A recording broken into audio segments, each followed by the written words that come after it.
नमस्कार प्यारे दोस्तों, स्वागत करता हूं एक बार पुनः आपके अपने पसंदीदा YouTube चैनल हमारी परीक्षा पर। उम्मीद करता हूं कि सभी लोग अच्छे होंगे, बहुत अच्छे से तैयारी चल रही होगी। इतिहास को हम धीरे धीरे खत्म करने के लिए आगे बढ़ रहे हैं और जब से इतिहास शुरू हुआ है, अब आपको दिल्ली सल्तनत आप पढ़ रहे हैं और दिल्ली सल्तनत में आपने अभी तक इतना जाना है कि भारत पर पहले कुछ अफगानिस्तानी फिर तुर्की व्यक्ति आक्रमण करते हैं और मोहम्मद गौरी जैसे शासक भारत पर आक्रमण करते हैं। गौरी जैसे आक्रमण शासक यानी कि आक्रमण करने के बाद भारत के अंदर दिल्ली सल्तनत का शुभारंभ हो जाता है, जिसका शुभारंभ करने का काम जो कहा जाता है वो माना जाता है कि कुतुबुद्दीन ऐबक ने एक गुलाम वंश की स्थापना की थी। और गुलाम वंश की स्थापना करने के बाद इल्तुतमिश नाम का एक व्यक्ति आता है जो कि दिल्ली सल्तनत का वास्तविक संस्थापक माना जाता है। उसके पीछे बहुत सारे कारण होते हैं कि इल्तुतमिश को आखिरकार क्यों दिल्ली सल्तनत का वास्तविक संस्थापक माना जाता है, और मैं वो सारे के सारे कारण आपको बता चुका हूं। उसके अलावा अगर प्यारे दोस्तों मैं आपसे बात करूं, उसके अलावा प्रमुख रूप से भारत में जो हम आगे पढ़ने वाले हैं इल्तुतमिश के बाद ही पढ़ने वाले हैं। दरअसल इल्तुतमिश की एक बेटी हुआ करती थी और इसके कुछ बेटे हुआ करते थे। इल्तुतमिश के कुछ बेटे, दो बेटे और इसके अलावा हम इसकी एक बेटी हुआ करती थी। और इल्तुतमिश के जो बेटे हुआ करते थे वो अयोग्य थे, निरक्षर थे, वो बिल्कुल भी युद्ध नीति की या प्रशासन व्यवस्था की नीतियां बिल्कुल नहीं जानते थे। जबकि इसकी बेटी जो हुआ करती थी वो थोड़ी सी कुशल हुआ करती थी। इसकी बेटी का नाम है रजिया सुल्तान। क्या नाम है इसकी बेटी का? नाम है रजिया सुल्तान। और आज हम ऐसी बेगम, ऐसी शासिका के बारे में पढ़ेंगे जो दिल्ली की गद्दी पर ही नहीं बल्कि हम कह सकते हैं भारत के इतिहास में पहले बैठने वाली पहली मुस्लिम शासिका महिला होगी। यानी कि पहली महिला भारत के अंदर जो गद्दी पर बैठने का काम करेगी, शासन को चलाने का काम करेगी, पहली बेगम को आज हम ऐसी पढ़ने वाले हैं। उसके अलावा प्यारे दोस्तों जो इसके दो बेटे हुए हैं, रुकनुद्दीन की बात करें, बहराम शाह की बात करें, ये इल्तुतमिश के बेटे हुआ करते थे और दोनों के दोनों अयोग्य थे। तब अधिकतर लोग जो हुआ करते थे, यहां पर मानना यह था अधिकतर लोगों का कि इसके बेटे भले ही अयोग्य हैं लेकिन शासक इसके अयोग्य बेटे ही बनने चाहिए। लेकिन कुछ लोगों का मानना ऐसा था कि इसके जो अयोग्य बेटे हैं उनको शासक ना बनाकर इसकी बेटी को ही शासक बना दिया जाए, जिससे कि आगे का शासन अच्छी तरह से चल सके। जब ये इल्तुतमिश एक बार यहाँ पर अपने तीनों बच्चों को यहाँ पर एक अभियान पर भेजता है और अभियान पर भेजने के बाद इसके दोनों बेटे उस अभियान पर असफल साबित हो जाते हैं, वो सफल नहीं हो पाते। लेकिन जब इसकी बेटी रजिया सुल्तान जाती है तो रजिया सुल्तान इल्तुतमिश की उस अभियान पर जाने का तो उस अभियान को फतेह करके आती है। उससे इल्तुतमिश को लग गया था कि वास्तव में शासक बनने लायक तो मेरी बेटी ही है, जिसका नाम क्या है यहाँ पर रजिया सुल्तान। लेकिन रजिया सुल्तान की मां जो थी वह यहां पर रजिया सुल्तान को शासक नहीं बनाना चाहती थी, तब वह शासक बनाना चाहती थी इल्तुतमिश के बेटे को ही, भले ही वो अयोग्य था, जिसका नाम था रुकनुद्दीन। रुकनुद्दीन को शासक बना जाता है और रुकनुद्दीन जब गद्दी पर बैठता है तो रुकनुद्दीन एकदम अयोग्य व्यक्ति था और अयोग्य होने के बाद भी रुकनुद्दीन को गद्दी पर बैठा जाता है। और जो रुकनुद्दीन फिरोज शाह नाम का व्यक्ति है, दरअसल इल्तुतमिश का बेटा है और रजिया का भाई है। ये 1236 में यहां पर गद्दी पर बैठ जाता है, क्योंकि आप अच्छी तरह से जानते हैं 1236 में यहां पर इल्तुतमिश की मृत्यु होगी और इल्तुतमिश की मृत्यु के बाद उसका बेटा बैठेगा गद्दी पर। और गद्दी पर बेटे के बैठने के बाद जो कि रजिया सुल्तान का भाई है, नाम क्या है? रुकनुद्दीन फिरोज शाह। रुकनुद्दीन फिरोज शाह गद्दी पर बैठ जाता है। लेकिन यह व्यक्ति जो होता है एकदम से अयोग्य व्यक्ति होता है और इस व्यक्ति के बाद ये सिर्फ कुछ महीनों के लिए गद्दी पर बैठेगा और वास्तव में जो अगली शासिका गद्दी पर बैठने का काम करेगी वह होगी रजिया सुल्तान। रजिया सुल्तान किसकी बेटी है? यह प्रश्न कई बार पूछा जा चुका है। इल्तुतमिश की बेटी है, जबकि रजिया सुल्तान से पहले रजिया सुल्तान का ही भाई जिसका नाम रुकनुद्दीन फिरोज शाह है, यह गद्दी पर बैठ चुका है। और 1236 में ही वह व्यक्ति रुकनुद्दीन फिरोज शाह के बाद 1236 में ही 1236 से लेकर 1240 तक टाइम पीरियड जरूर ध्यान रखिएगा, ये 4 साल के लिए पहली महिला सुल्तान, कैसी? पहली महिला सुल्तान रजिया यहां पर गद्दी पर बैठने का काम करती है। और रजिया की जो शादी होगी वो रजिया की शादी एक अल्तुनिया नाम के व्यक्ति से होगी। सर ये अल्तुनिया कौन है? दरअसल आप इस तरह से समझने की कोशिश कीजिएगा कि रजिया सुल्तान जो शासिका है, रजिया सुल्तान एक व्यक्ति से प्रेम करती है और जो व्यक्ति से प्रेम करती है उस व्यक्ति का नाम है यहां पर याकूत खां। क्या नाम है? रजिया सुल्तान प्रेम करती है याकूत खां नाम के व्यक्ति से। और याकूत खां नाम के व्यक्ति से जब यहां पर रजिया सुल्तान प्रेम करती है तो याकूत खां के पद को धीरे धीरे रजिया सुल्तान बढ़ाने लगती है। जबकि याकूत खां एक ऐसे पद पर हुआ करता था कि जिस समय रजिया सुल्तान का पिता घोड़े पर बैठा करता था उस समय रजिया यानी कि जिस समय इल्तुतमिश अपने घोड़े पर बैठा करता था उस समय याकूत खां अपने हाथ पर इल्तुतमिश के पैर को रख के जब घोड़े पर बिठाने का काम करता था, और इसकी इल्तुतमिश की बेटी से याकूत खां से प्रेम करने लगती है, और जब याकूत खां से प्रेम करने लगती है तो ये बात किसी को भी पसंद नहीं आती है, और धीरे धीरे इस याकूत खां के पद को भी रजिया सुल्तान बढ़ाने लगती है अपने दरबार में, और इससे ही प्रेम करने लगती है। लेकिन उसी दौरान क्या हुआ कि अल्तुनिया नामक व्यक्ति जो हुआ करता था, ये अल्तुनिया नामक व्यक्ति एक जगह पर कर देता है विद्रोह, और इस विद्रोह को दबाने के लिए रजिया सुल्तान अपने प्रेमी के साथ, जिसका नाम था याकूत खां, ये इस विद्रोह को दबाने के लिए याकूत खां और रजिया सुल्तान उस विद्रोह को दबाने के लिए जाते हैं। और वहां उस विद्रोह को दबाते समय याकूत खां जिससे प्रेम रजिया सुल्तान करती थी, इस याकूत खां की हत्या अल्तुनिया कर देता है, और अल्तुनिया रजिया सुल्तान के सामने दो ऑप्शन रखता है कि या तो दिल्ली सल्तनत आप मुझे दे दीजिए या फिर आप मुझसे विवाह कर लीजिए। रजिया सुल्तान दिमाग का प्रयोग करते हुए इस अल्तुनिया नाम के व्यक्ति से, क्योंकि याकूत खां तो मारा गया जिससे प्रेम करती थी, तो अल्तुनिया नाम के व्यक्ति से रजिया सुल्तान यहां पर शादी करती है। और जब ये रजिया सुल्तान शादी करने के बाद जब ये वापस लौट रही होती है दिल्ली, तो उसी समय जो इसका एक भाई है रुकनुद्दीन फिरोज शाह, इसका तो काम तमाम हो चुका है। इसके बाद ही यहां पर कौन बैठी है? रजिया सुल्तान यहां पर गद्दी पर बैठी है। तब दिल्ली की तरफ जैसे ही अल्तुनिया से शादी करके रजिया सुल्तान दिल्ली की तरफ वापस लौट रही है, उसी समय एक इसका भाई हुआ करता है रजिया सुल्तान का, जिसका नाम है बहराम शाह। उसी समय एक प्लान बना रहा होता है कि रुकनुद्दीन को अपने रास्ते से हटाकर, रजिया सुल्तान मेरी बहन गद्दी पर बैठी है, अब मैं रजिया सुल्तान को अपने रास्ते से हटाकर अब मैं गद्दी पर बैठने का काम करूंगा। उसी समय क्या होता है कि यह बहराम शाह जो एक और भाई है इसका रजिया सुल्तान का ही, बहराम का एक नीति चलने लगता है कि या तो अल्तुनिया रजिया सुल्तान को मार देगा, लेकिन बहराम शाह ये नहीं जानता था कि शादी ही कर लेंगे दोनों आपस में, क्योंकि विद्रोह को दबाने के लिए गई है। या तो यह अल्तुनिया रजिया सुल्तान को मार देगा, या फिर जब रजिया सुल्तान वापस दिल्ली में आएगी तो मैं रजिया सुल्तान को मार दूंगा। और दिल्ली की गद्दी को खाली छोड़कर जब विद्रोह को दबाने के लिए गई थी, उसी समय दिल्ली की गद्दी पर बहराम शाह नाम का एक और इसका रजिया सुल्तान का भाई इस गद्दी पर बैठ जाता है।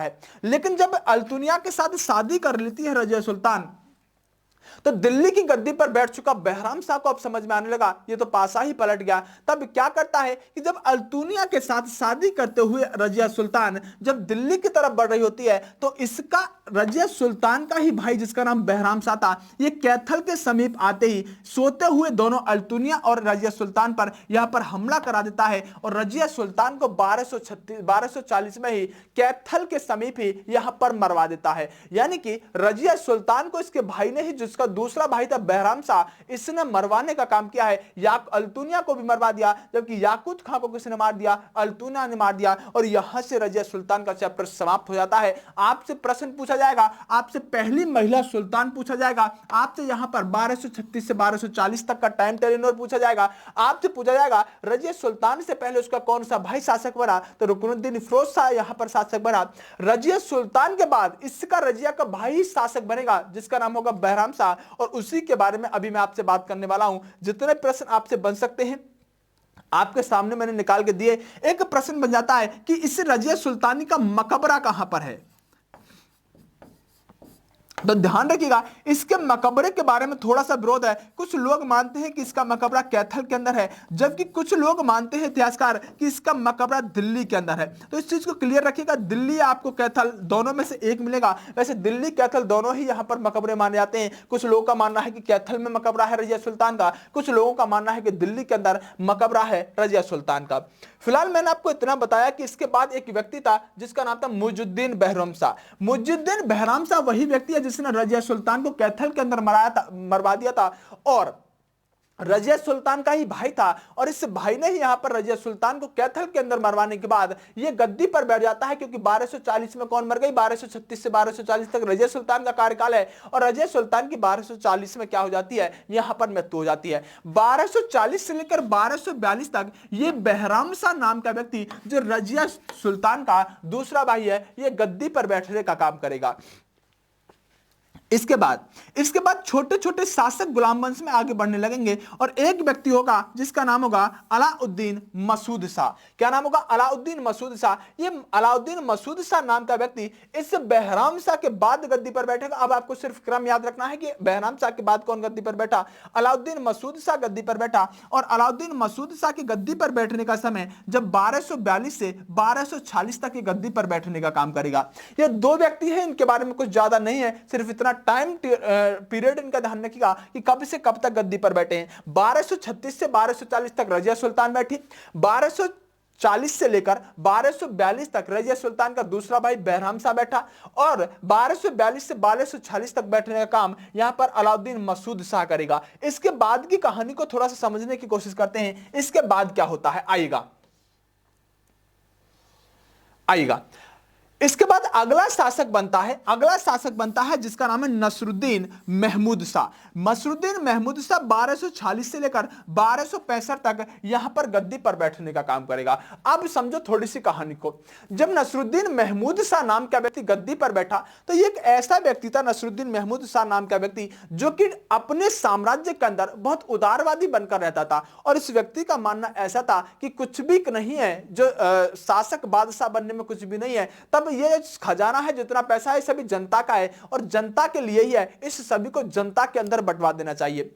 यहां पर इस नसरुद्दीन महमूद शाह के बारे में माना जाता है कि यह व्यक्ति पूरी प्रजा की टोपी सिलने का काम करता था, एक तरह से दर्जी की तरह काम करता था। और जो पैसे टोपी सिलने पर आते थे उनसे अपनी आजीविका चलाने का काम करता था। इसकी बेगम आए दिन कहती रहती थी कि महाराज आप शासक हो, आप सम्राट हो, आप सुल्तान हो, आप थोड़ा एटीट्यूड अपने अंदर लेकर आओ। लेकिन यह व्यक्ति कहता था कि कुछ नहीं रखा है इन बातों में, आराम से शांति का जीवन ही सबसे सर्वोपरि है। और इस व्यक्ति ने टोपी सिलकर अपना जीवन चलाने का काम किया। टोपी सिलकर जीवन चलाने का काम इस व्यक्ति ने किया। नाम क्या था? नसरुद्दीन महमूद शाह, जो 1240 से लेकर 1265 तक रहेगा। अब जो शासक ऐसा हो, जो सुल्तान ऐसा हो, जो टोपी सिलकर काम चला रहा हो, इसी के दरबार में एक व्यक्ति की यहां पर एंट्री हो जाती है और उसी व्यक्ति का नाम होता है बलवन। यानी बलवन नाम का व्यक्ति दरअसल ये बलवन नाम का व्यक्ति अब शासक बनेगा। और बलवन नाम का व्यक्ति बड़ा दिमाग से चलता है। जरा बलवन की एक बार यहां पर बात को पूरी समझो।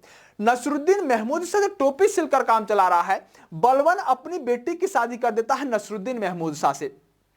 बलवन नाम का व्यक्ति, अभी कौन है बलवन, इस बात को छोड़ो, नसरुद्दीन महमूद शाह का साला है बलवन। और बलवन ने जैसे ही अपनी यहां पर यानी कि अपना दामाद इसको बनाया, दामाद बनाने के साथ ही नसरुद्दीन महमूद शाह को बलवन ने ही यहां पर मार दिया।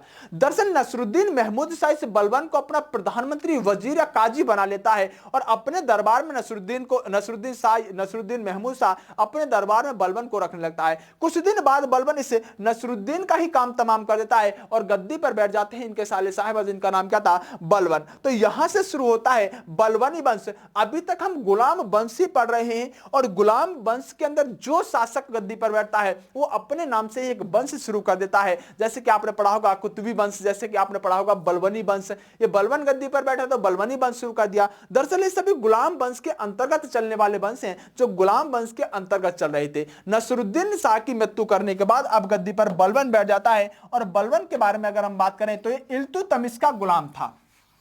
कौन था? इल्तुतमिश का गुलाम था। और नसरुद्दीन महमूद शाह जो टोपी सिलकर काम चला रहा था, उसका यहां प्रधानमंत्री था। और उसका प्रधानमंत्री नहीं था। आपको एक बात अच्छी तरह से पता होनी चाहिए कि बलवन वह व्यक्ति है, एक बार इल्तुतमिश ने एक यहां पर दल बनाया था जिसको आप दल चालीसा के नाम से जानते हैं, जिसे आप तुर्कान चहलगानी के नाम से जानते हैं। यह बलवन उस दल चालीसा के 40 व्यक्तियों में हुआ करता था, किसी समय में सामान्य व्यक्ति था और आज दिल्ली की गद्दी पर बैठने तक पहुंच गया है। आप अंदाजा लगाओ, दल चालीसा का सदस्य है, उसके बाद प्रधानमंत्री बना किसका? नसरुद्दीन शाह। और नसरुद्दीन का प्रधानमंत्री बनने के बाद सीधी दिल्ली की गद्दी पर यहां पर स्थापित हुआ है बलवन। कितना टैलेंट रहा होगा बलवन के बारे में आप अच्छी तरह से इस बात को जान गए होंगे। और ये नसरुद्दीन शाह जो होगा, यही व्यक्ति नसरुद्दीन शाह नाम का व्यक्ति, इस व्यक्ति को बलवन को एक उपाधि देगा। और वह उपाधि कौन सी होगी? उलुग खां की उपाधि नसरुद्दीन ही देगा। और बाद में जिसने उलुग खां की उपाधि बलवन को दिया है, बलवन उसका ही काम तमाम कर देगा। यह बात मैंने आपको अभी बहुत अच्छे से बताई। आएगा बलबन ने नसरुद्दीन महमूद शाह की हत्या कर दी। नसरुद्दीन महमूद शाह कौन है? ये टोपी सिलने वाला व्यक्ति है। कौन? टोपी सिलने वाला। और रिश्ते में कौन है? टोपी सिलने वाला व्यक्ति है जो टोपी सिलता है। और रिश्ते में बलबन ने अपनी बेटी की शादी में नसरुद्दीन शाह के कर दिया है, यानी नसरुद्दीन महमूद शाह के साथ कर दिया है। और नसरुद्दीन महमूद शाह ने इस बलबन को क्या दिया है? नसरुद्दीन महमूद शाह ने बलबन को एक उल्लू को खा की उपाधि दी है, लेकिन बलबन ने इस नसरुद्दीन महमूद शाह का ही काम तमाम कर दिया है। आपको पता होगा इल्तुतमिश का गुलाम था, बहुत पुराना है, लेकिन पहले नीचे पद पर था और धीरे धीरे ये बलबन आगे बढ़ता हुआ आया है। इस बात को अच्छी तरह से अपने माइंड के अंदर सेट रखिएगा। आइएगा, हुआ क्या चलिएगा। देखिए, जैसे कि मैंने अभी आपसे कहा कि रजिया सुल्तान के बारे में, रजिया सुल्तान का मकबरा कैथल के अंदर है। लेकिन ध्यान रखिएगा, कई बार आप नेट पर सर्च मारोगे तो ये यहां पर क्या मिलेगा? दिल्ली के अंदर भी इसका मकबरा मिलेगा। तो दिल्ली कैथल दोनों एक साथ वह नहीं देगा। आएगा, दिल्ली सल्तनत पर पहला मंगोल आक्रमण किसके समय में हुआ? तो बहराम शाह नाम का व्यक्ति, जिसके बारे में मैंने अभी आपको बताया था, आपको बताया था कि यह व्यक्ति वह होगा जिसने रजिया सुल्तान को कैथल के अंदर मरवा दिया और इसके समय में पहला मंगोल आक्रमण हुआ। यह पॉइंट थोड़ा सा इंपॉर्टेंट है, पिछला वाला पेज यहां पर ऐड हो गया है। किसी तरह से आपसे प्रश्न पूछेगा पहला मंगोल आक्रमण किसके समय में हुआ, तो आप इल्तुतमिश से लगाओगे, लेकिन नहीं, बहराम शाह के समय में आक्रमण, पहला मंगोल आक्रमण हुआ है। जबकि इल्तुतमिश के समय में तो चंगेज खान जब आक्रमण करने के लिए आ रहा था तो इल्तुतमिश ने उस मंगोल आक्रमण से दिल्ली को बचाया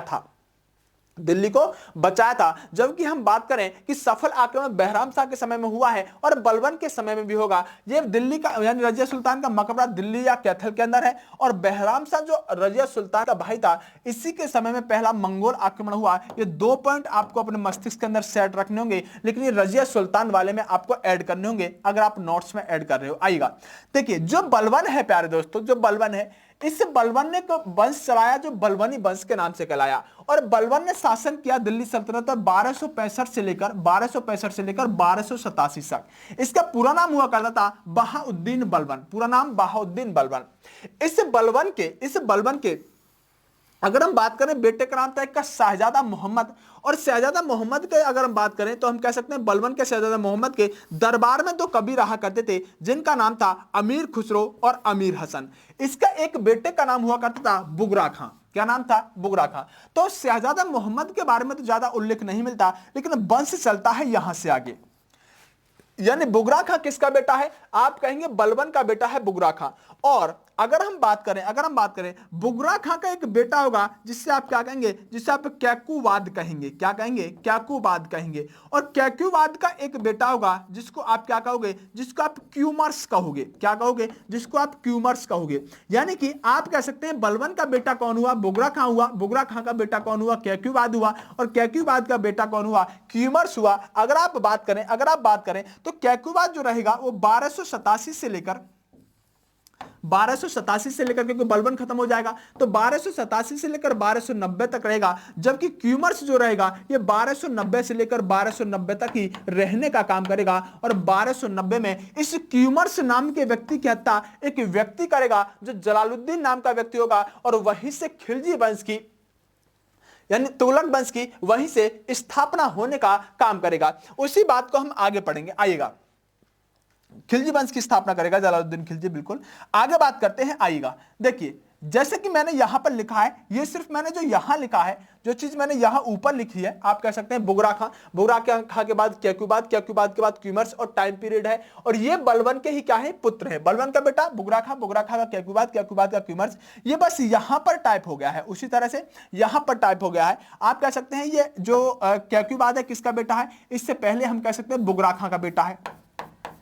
और बुगरा खां का पिता कौन है? आप कह सकते हैं बलबन है। तो इस तरह से इसको समझेंगे। बलबन का बेटा बुगरा खां का कैकुबाद का क्यूमर्स है। और क्यूमर्स की हत्या कर देगा जलालुद्दीन खिलजी। और क्यूमर्स कब से कब तक शासक रहेगा? 1290 से 1290 तक ही कुछ महीने रहेगा। कैकुबाद 1287 से 1290 तक रहेगा। जबकि आपसे पूछा जाएगा सबसे महत्वपूर्ण और इंपोर्टेंट प्रश्न ये वाला कि गुलाम वंश का अंतिम शासक कौन था? गुलाम वंश का अंतिम शासक का नाम क्या था? गुलाम वंश का अंतिम शासक का नाम था क्यूमर्स, और क्यूमर्स की हत्या कौन करेगा? जलालुद्दीन खिलजी नाम का व्यक्ति इस क्यूमर्स नाम के व्यक्ति की हत्या कर देगा।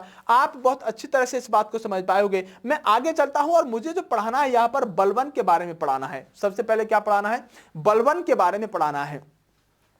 बलबन नाम का व्यक्ति, जिसके नाम से आप आज से लगा सकते हैं बल से शासन करना। बलबन मतलब बल से शासन करना, और बल से अगर शासन करना तो इसकी नीतियों से, इसके किए गए प्रशासनिक कार्यों से यहां से प्रश्न पूछा जाता है। सबसे पहले इसने क्या किया? क्योंकि बलबन, मैंने खुद कहा कि बलबन जो था यह खुद एक दल चालीसा तुर्कान चहलगानी का सदस्य था। सबसे पहले इसने, बलबन ने उस दल चालीसा को समाप्त कर दिया, क्योंकि बलबन का मानना ऐसा था कि जब मैं दल चालीसा के सदस्य से लेकर और सुल्तान की गद्दी तक पहुंच सकता हूं, तो कल को कोई और भी इस दल चालीसा से या तुर्कान चहलगानी से, जिसकी स्थापना इल्तुतमिश ने की थी, कल को कोई और भी यहां से ऐसा ही व्यक्ति निकलकर सुल्तान की गद्दी तक पहुंच सकता है। तब दल चालीसा बनाया किसने था? तो आप कहेंगे इसको बनाने का काम किसने किया? तो आप कहेंगे इल्तुतमिश ने किया, इल्तुतमिश ने किया। लेकिन अगर आपसे यह बात पूछी जाए कि दल चालीसा तुर्कान चहलगानी को खत्म किसने किया, तो जब आप कहेंगे इसको खत्म करने का काम बलबन ने किया। उम्मीद करता हूं बहुत अच्छे से दोनों प्रश्न अटेम्प्ट कर पाओगे। आएगा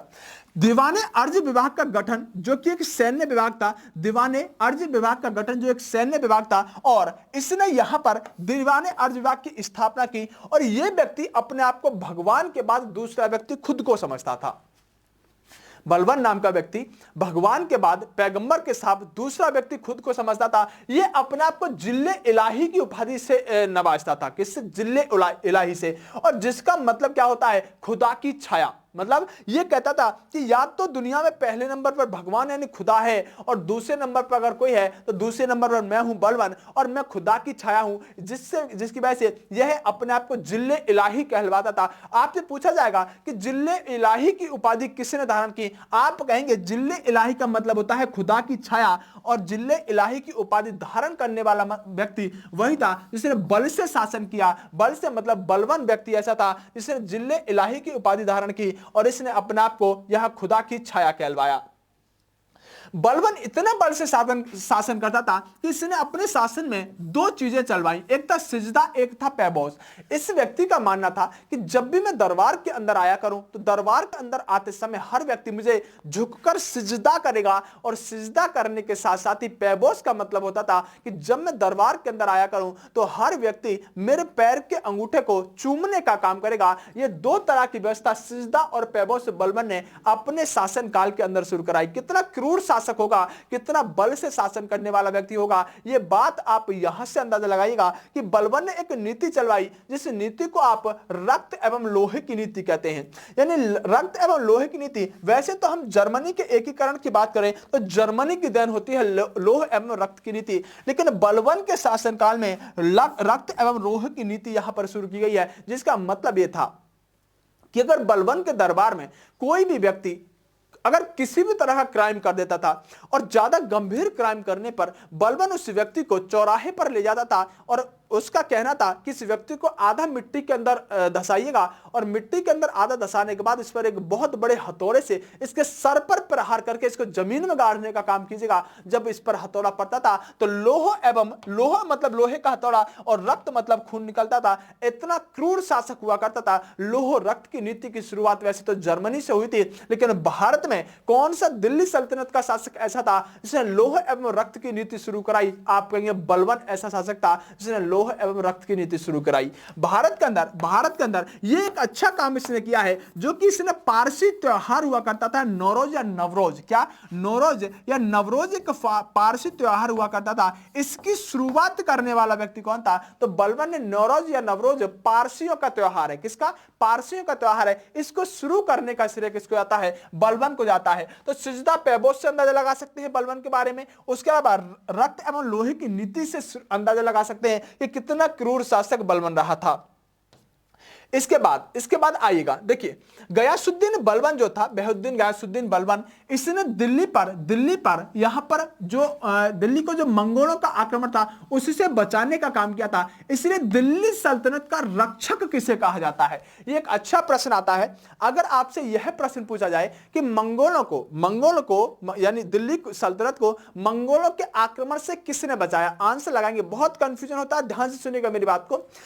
दिल्ली सल्तनत को मंगोलों के आक्रमण से किसने बचाया? आप आंसर लगाएंगे इल्तुतमिश। लेकिन अब मैं दूसरा प्रश्न पूछ रहा हूं, मंगोलों के आक्रमण से दिल्ली को किसने बचाया जिसकी वजह से उस व्यक्ति को दिल्ली का संरक्षक कहा जाता है? अब आप आंसर लगाएंगे बलबन। यानी बलबन ने मंगोलों के आक्रमण से दिल्ली को बचाया था, इसलिए बलबन को दिल्ली सल्तनत का संरक्षक कहा जाता है। जबकि इल्तुतमिश ने भी दिल्ली को मंगोलों के आक्रमण से बचाया था, लेकिन उसको संरक्षक आदि की उपाधि नहीं दी गई है। दिल्ली को मंगोलों के आक्रमण से बचाने की वजह से संरक्षक किससे कहा गया है? बलबन को कहा गया है। ये एक बिंदु है जो आपको ध्यान रखना होगा। मंगोलों का आक्रमण इल्तुतमिश के समय में हुआ, बहराम शाह के समय में हुआ और बलबन के समय में भी हुआ। 3 जगह मैंने अभी मंगोलों के आक्रमण के बारे में बताई है। बलबन को उलुग खां के नाम से भी जाना जाता है और उलुग खां की उपाधि देने वाला व्यक्ति कौन है इसका आपको अच्छी तरह से पता है, जिसके ऊपर प्रधानमंत्री रहता था नसरुद्दीन महमूद शाह ने इसको उलुग खां की उपाधि देने का काम किया है। पुत्र वियोग में यहां पर बलबन मारा जाता है, यानी कि बलबन की मृत्यु कैसे हुई है? पुत्र वियोग में हुई है। और शहजादा मोहम्मद इसका एक बेटा हुआ करता था जिसकी याद में बलबन यहां पर सिर्फ याद में ही मर जाता है। तो बलबन कितना भी क्रूर व्यक्ति क्यों ना हो, लेकिन बलबन की मृत्यु कैसे हुई है अगर यह प्रश्न पूछा जाए तो आप कहेंगे पुत्र वियोग में, पुत्र की याद में बलबन की मृत्यु हो जाती है। जैसे मैंने कहा कि कैक्युवाद, और कैक्युवाद कुछ नहीं करेगा, 1287 से लेकर 1290 तक रहेगा। और यह व्यक्ति एक ऐसा व्यक्ति होगा जो लकवे से मारा जाएगा, यानी एक बीमारी हो जाएगी इसको और लकवे से कैक्युवाद मारा जाएगा। अगला जो व्यक्ति होगा अंतिम, यह प्रश्न इंपॉर्टेंट इसलिए है कि अंतिम गुलाम वंश का शासक कौन है? चलिए लिखा ही होगा यहां पर। इस व्यक्ति का नाम फ्यूमर्स मत करिएगा, क्यूमर्स होगा। और 1290 से लेकर 1290 तक यह व्यक्ति गद्दी पर बैठेगा। और जलालुद्दीन खिलजी ने जो बाद में खिलजी वंश की स्थापना कर देगा, ये जलालुद्दीन खिलजी इस क्यूमर्स नाम के व्यक्ति की हत्या कर देगा। और क्यूमर्स कौन था? गुलाम वंश का अंतिम शासक। ये मोस्ट इंपोर्टेंट प्रश्न है। गुलाम वंश में अगर सबसे ज्यादा प्रश्न पूछा जाएगा तो स्थापना किसने की और अंतिम शासक कौन था? तो ये जो क्यूमर्स नाम का व्यक्ति है, यह गुलाम वंश का अंतिम शासक है। क्या है? गुलाम वंश का अंतिम शासक कौन है? क्यूमर्स है। और क्यूमर्स की हत्या किसने की है? तब आप कहेंगे कि यहां पर जो क्यूमर्स की हत्या करने का काम किया है वो जलालुद्दीन खिलजी ने किया है। और यहां से खिलजी वंश की नींव पड़ जाती है और खिलजी वंश यहां से हम आगे पढ़ेंगे। लेकिन ध्यान रखिएगा, जो गुलाम वंश है, इस गुलाम वंश को एक और नाम से जाना जाता है। इसको आप चाहे गुलाम वंश कहें चाहे से मामलुक वंश कहें। गुलाम वंश और मामलुक वंश दोनों एक ही बात है। और 1206 से लेकर जब यहां पर कुतुबुद्दीन ऐबक शासन करने का काम करेगा और 1290 के बीच में चाहे आप बलबन को पढ़ें, चाहे रजिया सुल्तान को पढ़ें, चाहे इल्तुतमिश को पढ़ें, चाहे कुतुबुद्दीन ऐबक को पढ़ें, चाहे यहां पर बहराम शाह को पढ़ें, चाहे रुकनुद्दीन शाह को पढ़ें, चाहे यहां पर नसरुद्दीन महमूद शाह को पढ़ें, ये सभी के सभी शासक किसके अंतर्गत आ रहे थे? गुलाम वंश के अंतर्गत आ रहे थे। अब गुलाम वंश के अंतिम शासक क्यूमर्स की हत्या जलालुद्दीन खिलजी करेगा और हम जलालुद्दीन खिलजी के बारे में और खिलजी वंश के बारे में यहां से आगे पढ़ना शुरू करेंगे। उम्मीद करता हूं कि बहुत अच्छे से आपको गुलाम वंश समझ में आया होगा। बहुत अच्छे से मैंने आपको सारी चीजें बताने का काम किया है। यानी कि जहां पर लिख लीजिएगा गुलाम वंश का संस्थापक कौन है तो कुतुबुद्दीन ऐबक है। ये तो आपको बच्चे को पता होगा, ये भी मैंने आपको बता दिया है, सबसे पहला शासक यही होगा। लेकिन वास्तविक संस्थापक कौन कहा जाता है गुलाम वंश का? अगर वास्तविक शब्द जोड़ेगा तो फिर इल्तुतमिश ही आएगा। लेकिन वास्तव में तो 1206 में जो गौरी का यहां पर दामाद और गुलाम दोनों था, कुतुबुद्दीन ऐबक, इसी ने गुलाम वंश की स्थापना की थी। तो वास्तविक शब्द जोड़ेगा तो इल्तुतमिश आंसर आएगा। चलिए प्यारे दोस्तों, आज की वीडियो में इतना ही रखेंगे। बलबन को पढ़ाया, रजिया सुल्तान को पढ़ाया है। महत्वपूर्ण सबसे ज्यादा बलबन होगा क्योंकि बलबन से बहुत प्रश्न आपसे पूछे जाते हैं। चलिए मिलते हैं अगली वीडियो में। Best of luck.